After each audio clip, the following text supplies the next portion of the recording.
Republican, political expert, organizer, strategist, but believed Harris was right for her vote, Rena Shaw. Rena, what did you make of Maxine there? I mean, look, I like the honesty, don't get me wrong, but doesn't sound like an attitude of getting us to a better place.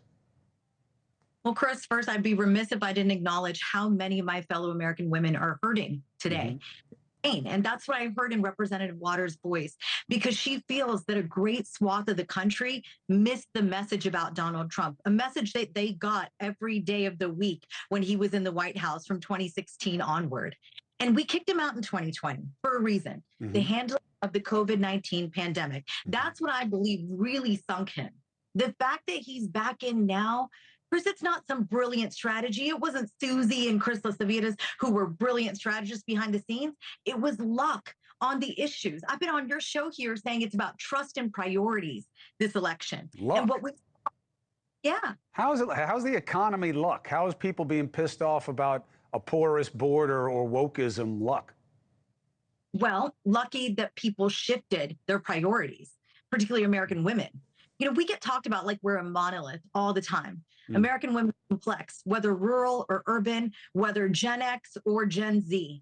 And I tell you, you know, there are a great number of us in the sandwich generation. And that's something Kamala Harris did well, was talked about the caregiving crisis we have in this country.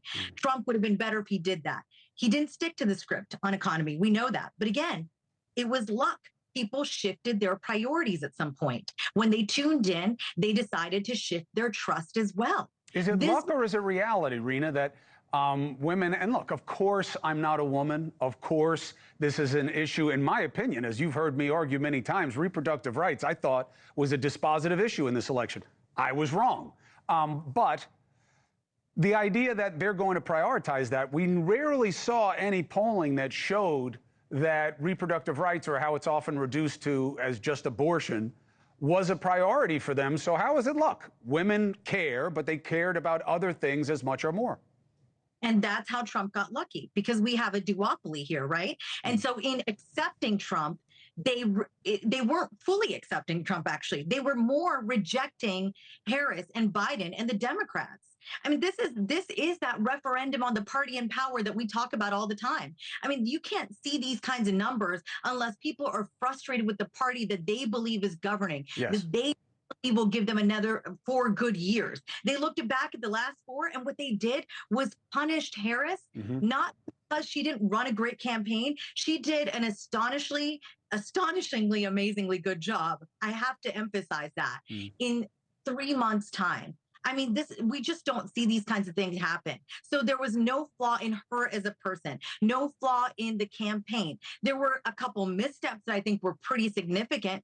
And one of those was saying that she wouldn't do anything differently than Biden. So because of that, people saw her to be an extension of his 4 years. They believe that she'll just be the same for the next 4. And that's what we do as Americans. We punish because we think, let's take a chance on something new. What people didn't realize, though, going into yesterday, is how much Trump would expand his support with women, Latinos, young people. I looked at those numbers, and I'm not shocked, but I am taken aback.